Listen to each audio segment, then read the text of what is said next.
Hello students and welcome to another session of my online biology classes called Biology Simplified. मैं हूं doctor Shyamala Shah और मेरे details आपको दिख रहे हैं स्क्रीन पर. ओके स्टूडेंट्स, हम स्टैंडर्ड 11 स्टेट टेक्स्ट बुक के 10th टॉपिक जो है एनिमल टिश्यू उसके 5th पार्ट पे हैं. जो स्टूडेंट्स नए नए ज्वाइन हुए उनको मैं बता दूं कि इसके सारे प्रीवियस पार्ट्स मेरे चैनल पे ऑलरेडी अवेलेबल है. इसके अलावा पहले के टॉपिक्स भी जो है वो चैनल पे अवेलेबल हैं. अगर आपको कंटेंट अच्छा लग रहा है तो प्लीज़ उसको लाइक शेयर एंड सब्सक्राइब करना मत भूलिएगा. Please do subscribe. Bell icon अगर आप दबा देंगे तो आपको सारे आगे के वीडियोस का नोटिफिकेशन मिल जाएगा. और एक रिक्वेस्ट है स्टूडेंट्स, इस वीडियो को बिगिनिंग से लेकर एंड तक जरूर देखिए. मैंने बहुत मेहनत की है, कोशिश की है कि हर एक लाइन को एक्सप्लेन करूं मैं, सो दैट आपके कॉन्सेप्ट्स जो है क्लियर हो जाए from NEET point of view. Alright, further एक इंपॉर्टेंट नोटिस है, 9th से लेकर 12th तक सारे बोर्ड्स के मेरे ऑनलाइन एंड ऑफलाइन बायोलॉजी के क्लासेस शुरू हो गए हैं. तो प्लीज इसका एडवांटेज जरूर लीजिए.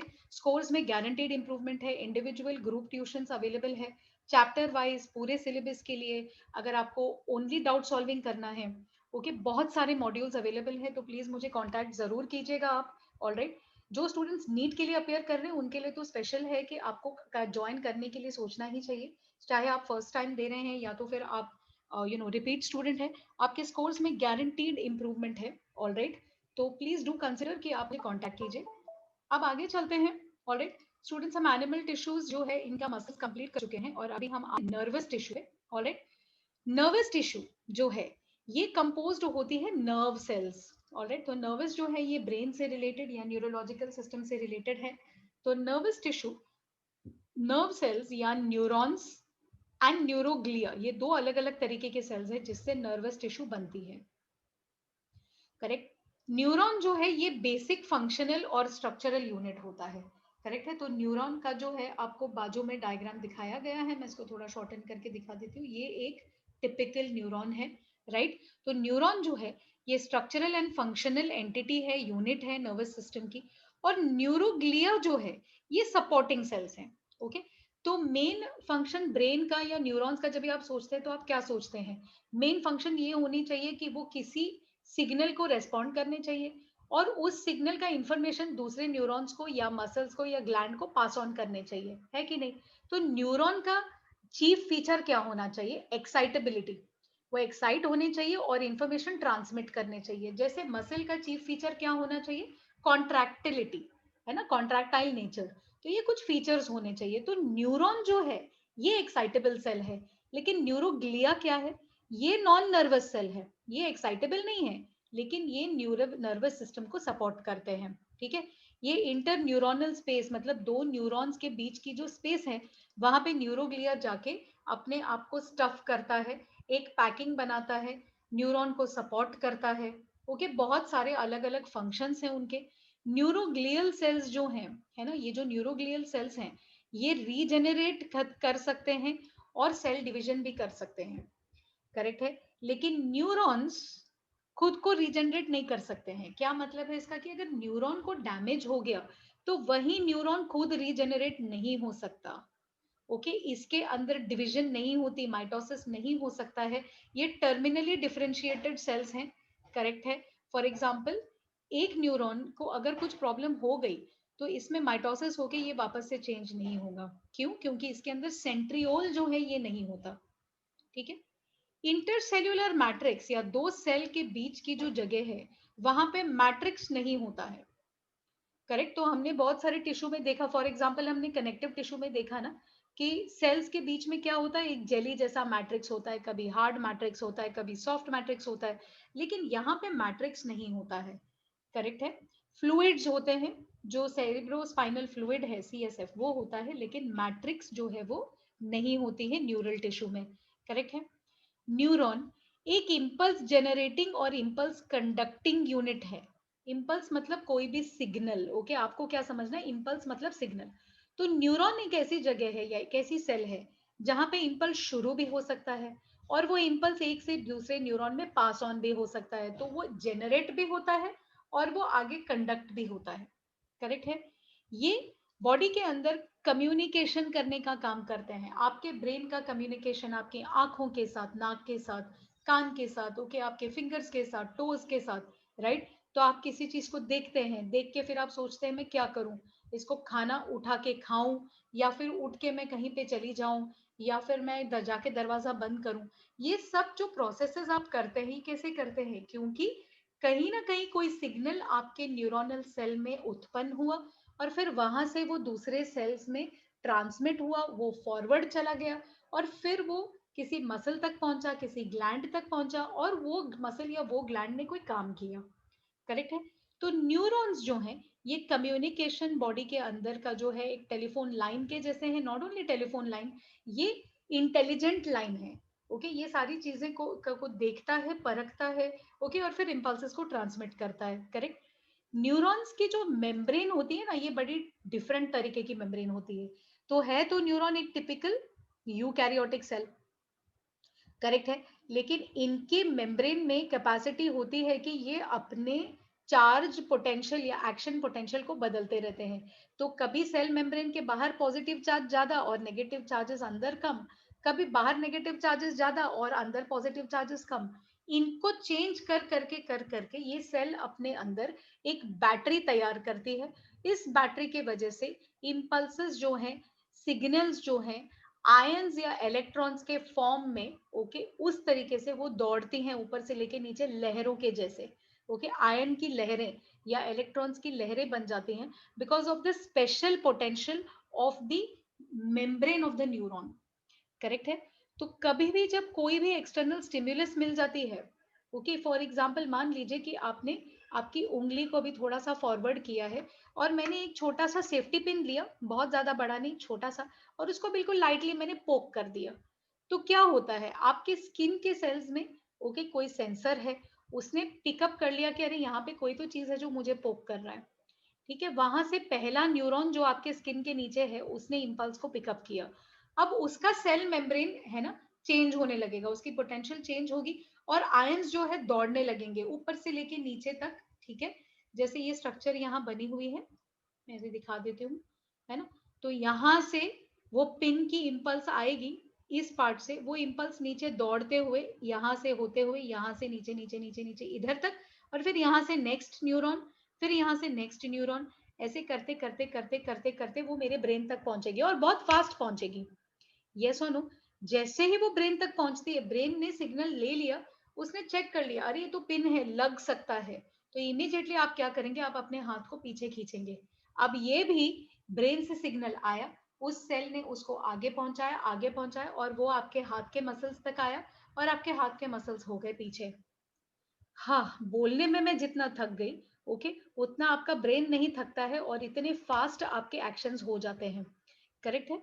तो न्यूरॉन जो है ये बहुत ही स्पेशल तरीके का सेल है। इसका मेम्ब्रेन अलग तरीके से बना है, इसमें चैनल्स खुलते हैं, आयंस अंदर बाहर चलते रहते हैं और ये जो छोटी छोटी लहरें बनती रहती है इसकी वजह से सिग्नल पास होता है एक न्यूरॉन के अंदर प्लस एक न्यूरॉन से दूसरे न्यूरॉन, एक न्यूरॉन से मस्कुलर जंक्शन तक। करेक्ट है। तो ये बहुत इंपॉर्टेंट है। और ये जो प्रॉपर्टी है ना न्यूरॉन की, आयंस को आगे बढ़ाने की, मैसेज को पास करने की, इसको हम बोलते हैं एक्साइटेबिलिटी। ओके, एक्साइटेबिलिटी एक बहुत इंपॉर्टेंट कैरेक्टरिस्टिक है एक न्यूरोनल सेल की। ठीक है। ये ऑल्सो इलेक्ट्रिक इंपल्स को कैरी करते हैं डेंड्रॉन से एक्सॉन। करेक्ट है। डेंड्रॉन से एक्सॉन मतलब जो मैंने अभी आपको बताया, ये डेंड्रॉन, ओके, ये जो है ये डेंड्रॉन, डेंड्रॉन से एक्सॉन, ये लंबा जो टेल पूंछ निकल रहा है। करेक्ट है। तो कंडक्शन डेंड्रॉन टू एक्सॉन हो जाता है। एक्सॉन जो है ये न्यूरन का प्रोसेस है, प्रोसेस मतलब कोई चीज जो बाहर निकलती है सेल से, तो पूंछ जैसे बाहर निकल रही है ना, तो वो हो गया प्रोसेस ऑफ द न्यूरॉन। ठीक है। Is it understood. इस पूरे सिस्टम को हम कहते हैं कंडक्टिविटी। क्या कहते हैं? कंडक्टिविटी। ठीक है। अभी न्यूरॉन का स्ट्रक्चर देख लेते हैं। न्यूरॉन में दो मेजर हिस्से होते हैं, एक होता है जो सेल बॉडी या साइटोन, और दूसरा जो होता है एक लंबा पूंछ जिसको हम कहते हैं एक्सॉन। ओके। आपको याद रखना है कि न्यूरॉन कितना भी स्पेशलाइज सेल क्यों ना हो, वो है तो अल्टीमेटली एक यूकैरियोटिक सेल। करेक्ट है। तो न्यूरॉन में सेल बॉडी होता है, उसके अंदर होता है साइटोप्लाज्म जिसमें दाने हैं बहुत सारे, ग्रैन्युलर साइटोप्लाज्म। ओके। और इस साइटोप्लाज्म को हम न्यूरोप्लाज्म बोलते हैं क्योंकि न्यूरॉन में है। न्यूक्लियस बीचों बीच सेंट्रल। ओके। न्यूरोप्लाज्म में सारे जो है आपको जितनी भी चीजें एक टिपिकल यूकैरियोटिक सेल में मिल जाएंगे वो सब आपको न्यूरोप्लाज्म में मिल जाएंगे। For example mitochondria, Golgi, RER, okay, और स्पेशलाइज्ड ग्रैन्यूल्स जिनको हम कहते हैं निसल्स ग्रैन्यूल्स, जो बनते हैं आरएनए से।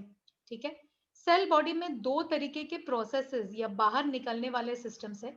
एक छोटा सा सिस्टम है जो होता है डेंड्रॉन, है ना, ये भी सेल, ये मेन सेल बॉडी है जिसको हमने साइटोन का नाम दिया है। इसमें से एक छोटा बाहर निकल रहा है, ये स्मॉल प्रोसेस जिसको बोलते हैं डेंड्रॉन, और एक लंबा टेल, ये लॉन्ग प्रोसेस जिसको हम बोलते हैं axon. Okay, so dendron and axon, ठीक है, दो प्रोसेसेस हैं जो निकलते हैं सेल बॉडी में से। डेंड्रॉन्स छोटे हैं, शॉर्ट है, ब्रांच्ड है, ओके, और इनके छोटे डेंड्रॉन के फाइन जो ब्रांचेस होते हैं, एकदम छोटी छोटी ब्रांचेस, इनको हम बोलते हैं dendrite. So if you look at it, ये सेल बॉडी, ये डेंड्रॉन, ओके, छोटा प्रोसेस, और फिर इसके भी ब्रांच पॉइंट्स हैं, तो इसको हम बोल देंगे डेंड्राइट्स। करेक्ट है, सो डेंड्रॉन, डेंड्राइट्स, करेक्ट है। एंड एक्सॉन, एक्सॉन जो है ये एक सिंगल लंबा एलोंगेटेड सिलेंडर जैसा प्रोसेस है, और एक्सॉन के आजू बाजू में होता है एक शीट जिसको हम कहते हैं एक्सोलेमा। ठीक है, एक्सॉन के अंदर का जो लिक्विड है या प्रोटोप्लाज्म है, इसको हम कहते हैं एक्सोप्लाज्म। एक्सोप्लाज्म के अंदर भी माइटोकॉन्ड्रियन बहुत होते हैं, ओके, फाइब्रिल्स होते हैं, छोटे छोटे फाइबर्स, और एक्सॉन के इर्द गिर्द एक फैट शीट होता है जिसको हम कहते हैं माइलिन। ओके, माइलिन शीट, ये जो माइलिन शीट की कवरिंग है, इसका नाम होता है न्यूरीलेमा, क्योंकि न्यूरॉन के आजू बाजू का कवरिंग है। तो माइलिन शीट और न्यूरीलेमा, ओके, ये बेसिकली और एक सेल का हिस्सा है जिसको हम कहते हैं श्वान सेल। तब इसको समझना थोड़ा डिफिकल्ट है, बस मैं आपको ऐसे बता दूंगी, ठीक है, कि जैसे ये आपका मेन न्यूरोनल सेल है, इसको थोड़ा मैं शॉर्टन कर देती हूँ ताकि आप फुल डायग्राम देख सके। तो ये सेल बॉडी है, इसमें से एक्सॉन बाहर निकल रहा है, करेक्ट है। अब एक्सॉन के अंदर एक्सोप्लाज्म वगैरह वो तो सब दिखाया नहीं उन्होंने, वो तो है, वो आपको समझ लेना है। अब बेसिकली ये एक्सॉन का जो टेल है ना, आप मान लीजिए कि छोटे छोटे सेल्स हैं जिनका नाम होता है श्वान सेल। ओके, अब ये सेल क्या करते हैं, ये एक्सॉन के आजू बाजू में जाके ऐसे गोल रैप हो जाते हैं। तो सेल ने जैसे जाके उसको, एक्सॉन को जाके हग कर लिया है, उसको गले लगा लिया है, और वो चिपक के राउंड ऐसे रैप हो गया है। अब इस श्वान सेल के हिस्से हैं आपके न्यूरोलेमा और माइलिन शीथ। ये दोनों चीजें एक्चुअली श्वान सेल के पार्ट्स हैं, लेकिन क्योंकि श्वान सेल ने एक्सॉन को इतना टाइटली पकड़ के रखा है, तो ऐसे लगता है कि एक्सॉन का ही कवरिंग है वो न्यूरीलेमा और वो माइलिन शीथ। ओके, सो माइलिन और न्यूरीलेमा एक्चुअली एक दूसरे सेल का हिस्सा है जिसको हम कहते हैं श्वान सेल। ठीक है, श्वान सेल का एंड में या साइड में पेरिफेरी होता है, न्यूक्लियस इज पेरिफेरल, और एक्सॉन में माइलिन शीथ बीच बीच में गैप्स में है, क्योंकि एक्चुअली क्या है, ओके, ये छोटे छोटे सेल्स हैं जिन्होंने चिपका लिया है खुद को।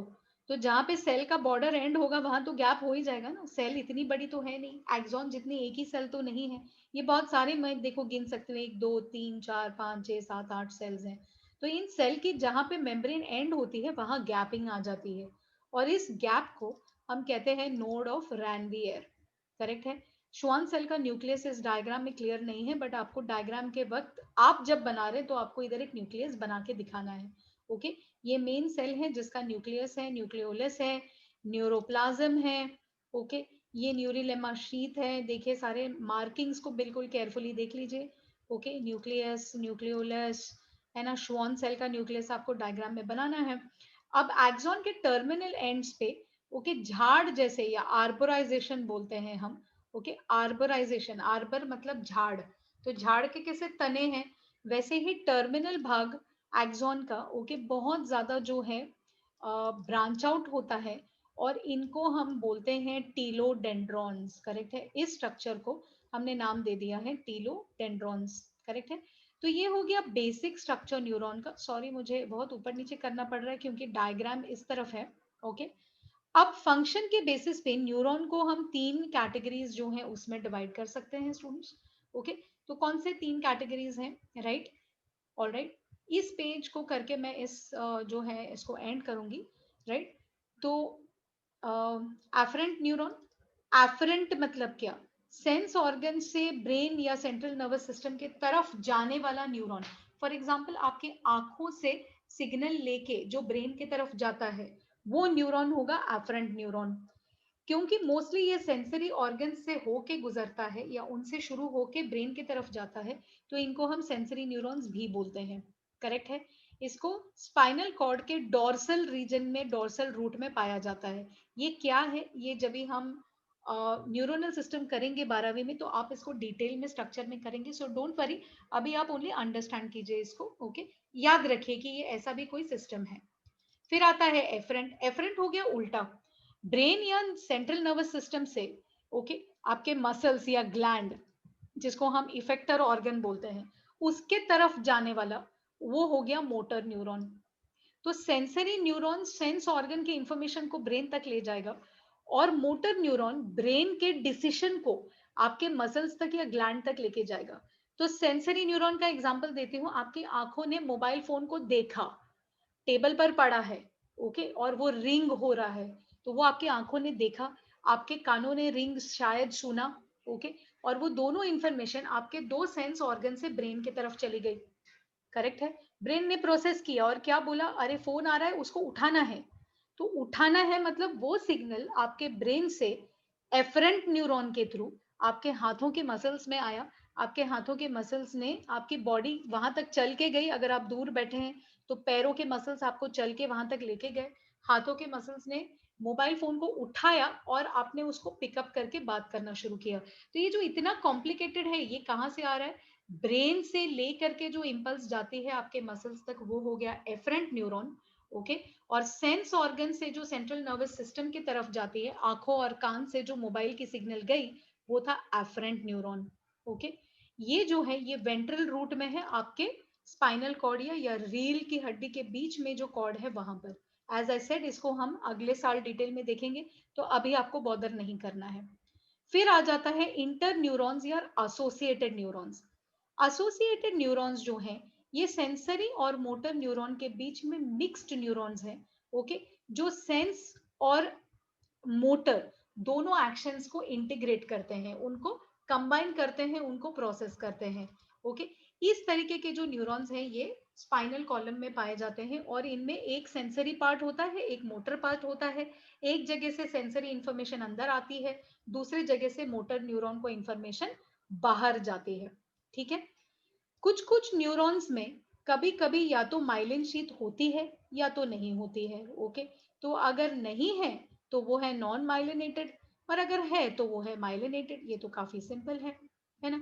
माइलिनेटेड या मेड्यूलेटेड नर्व फाइबर को एक शीथ होती है which is called myelin. Myelin एक स्पेशल तरीके का फैटी लेयर होता है, ये एक्सॉन को कवर करता है, और क्योंकि ये फैटी लेयर है, ये फाइबर को व्हाइट कलर का अपीयरेंस देता है। करेक्ट है। इस फाइबर को या इस माइलिन को सिक्रीट करता है कौन, बनाता कौन है, श्वान सेल, जो अभी अभी हमने ऊपर के डायग्राम में देखा है। क्योंकि ये एक सेल बनाता है तो शीट कंटिन्यूअस नहीं हो पाती है, और बीच बीच में इसके गैप्स हैं। इन गैप्स को हम कहते हैं नोड्स ऑफ रैनवियर। करेक्ट है। और इसके भी ऊपर पूरे शीट को कवर करने वाला एक लेयर होता है which is called the neurilemma. Okay, तो स्टूडेंट्स यहां तक हमने आई थिंक अच्छे से डिटेल में देख लिया है। करेक्ट है। तो इसको हम जरा यहाँ पर स्टॉप करते हैं, और नेक्स्ट सेशन में मैं इस टॉपिक को एंड करूंगी। Okay students, please do not forget कि आपको सब्सक्राइब भी करना है वीडियो को। प्लीज सब्सक्राइब मत करना भूलिए, अपने फ्रेंड्स को बोलिए, मैक्सिमम सब्सक्रिप्शन आप जितना करेंगे ओके उतना मैं कंटेंट मुझे बनाने में एंथुजियास्टिक लगेगा।